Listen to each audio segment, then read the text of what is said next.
নমস্কার বন্ধুরা, হাতে যখন সময় কম থাকে তখন সেক্ষেত্রে আমি কিভাবে মাংস করি একটু তোমাদের সাথে আমি শেয়ার করি। তো প্রথমে আমি মাংসটাকে একটু কাজের সুবিধার জন্য আমি মাংসটাকে প্রথমে ধুয়ে নুন, লঙ্কা, হলুদ, আদা, কাঁচা লঙ্কা, রসুন বাটা আর কাঁচা পেঁয়াজ আর সর্ষের তেল দিয়ে মাংসটাকে মাখিয়ে রেখেছি। আচ্ছা, এখানে আলু কুটে রেখেছি। আর আমি একটু মাংসতে এরকম মাংস করলে আমি একটু পেঁপে দিই। এই যে লম্বা লম্বা করে স্লাইস করে পেঁপে কেটে রেখেছি। ফোড়নের জন্য দেব গোটা গরম মশলা আর তেজপাতা। আর একটু দেব হচ্ছে তোমাদের টমেটোটা যেহেতু একটাই দিয়েছি এখানে আমি একটু স্লাইস করে কেটে, কারণ এখানে আমি টক দই দেব। আর অবশ্যই একটু চিনি দেব, সাথে দেব ঘি, কাশ্মীরি লঙ্কা গুঁড়ো আর শাহি গরম মশলা। এখানে আমি মাংসতে গরম জল দিই। এই যে আমি এখানে আগে থেকে প্রেশারটাকে একটু প্রিহিট করে নিচ্ছি। আর সাথে তো সর্ষের তেল অবশ্যই দেব। তো প্রথমে আমি সর্ষের তেলটাকে গরম করতে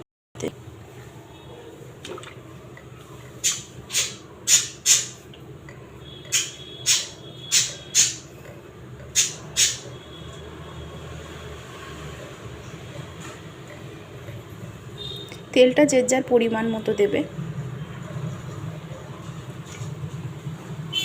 আচ্ছা, সর্ষের তেলটাকে একটু গরম হোক।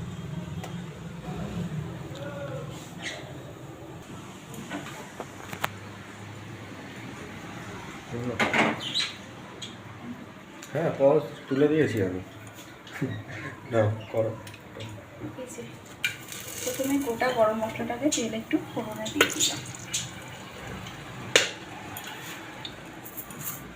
তার সাথে দেব তেলেতে চিনি।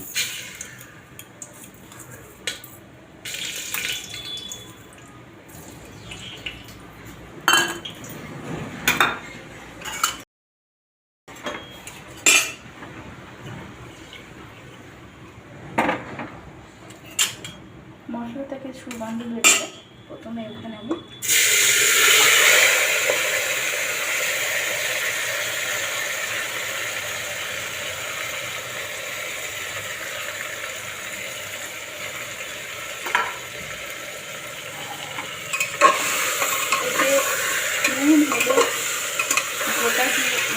নুন, হলুদ, জিরে গুঁড়ো, ধনে গুঁড়ো, কাঁচা লঙ্কা, আদা আর গোটা পেঁয়াজ দিয়ে মাংসটাকে আমি কষতে দিলাম।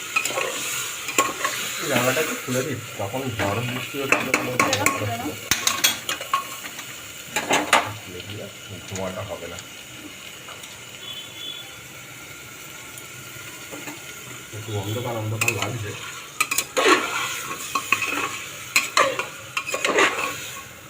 মাংসটা একটু কষতে দিই।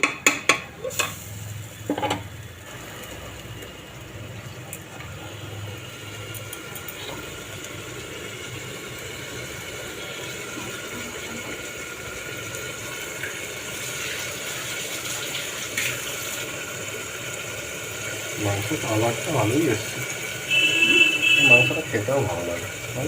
মাংসটা এমনই, তোমার যখন সময়ও হাতে একদম কম থাকবে অথচ তোমার মাংস খেতে ইচ্ছা করবে, সেক্ষেত্রে তখন তুমি এই মাংসটা করে নিতেই পারো। আমি লাইটটা অফ করে দিলাম, তো দেখানোর ছিল বলে।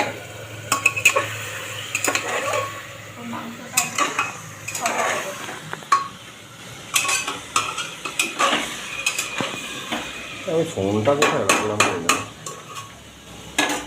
তো মাংসটা কষাবো, আমি আবার 5 মিনিট বাদে তোমাদের সামনে আসছি। তো 5 মিনিট বাদে ফিরে এলাম বন্ধুরা।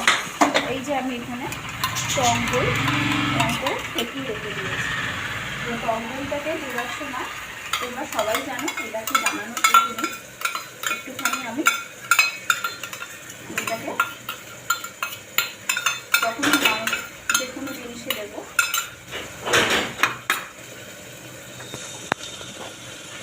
এই দেখো বন্ধুরা মাংসের কালারটা কেমন এসেছে। তারপরে এতে আমি টমেটোটা দিয়ে দিয়েছিলাম। এবার এতে আমি পেঁপে দিলে, পেঁপে দিলাম, হ্যাঁ টমেটো দিলাম, ওটা দেখালো হলো না বন্ধুদের ভিডিওতে। এই যে মুখে বলে দাও, টমেটোটা দেখা যাচ্ছে নাকি হ্যাঁ, না? টমেটোটা গলে গেছে। গলে গেছে। এখানে ওই আমি এটাতে তোমার কিছু দিইনি, ওই তেলে ফেলে কিচ্ছু ভাজিনি, জাস্ট সব এখানে লঙ্কা। ওই তো টমেটোটা দেখা যাচ্ছে, গোটা টমেটো, গোটা মানে আলুটাকেও ভাজিনি আর পেঁপেটাও দিইনি, ভাজিনি, জাস্ট একটু কষে নিই জল দিয়ে। টেক্সচারটা যেমন আসে তেমন সুস্বাদু খেতে হয়, এবং দেখতে যতটা রিচ মনে হচ্ছে মানে একেবারেই লাইট। 4-5টার সময় খিদে পেয়ে যায়। এইরকম মাংস হচ্ছে আমার মা বানাতো, মানে এটা মানে পাঁঠার মাংস দিয়েই হতো মেনলি। আমি এটাকে চিকেন করি। আমাদের বাড়িতে যেহেতু মানে ঠাকুর আছে বলে আমাদের বাড়িতে আগে হতো না। হ্যাঁ, তো এই হচ্ছে, দেখে নাও একটু আলুটা একটু, হ্যাঁ বলো। হুম,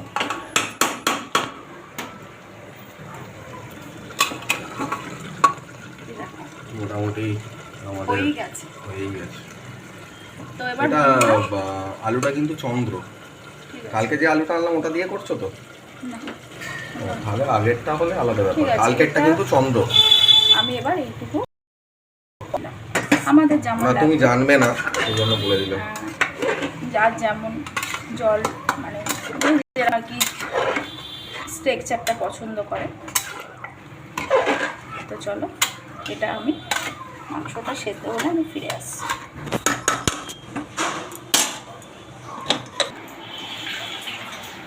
মাংস রেডি।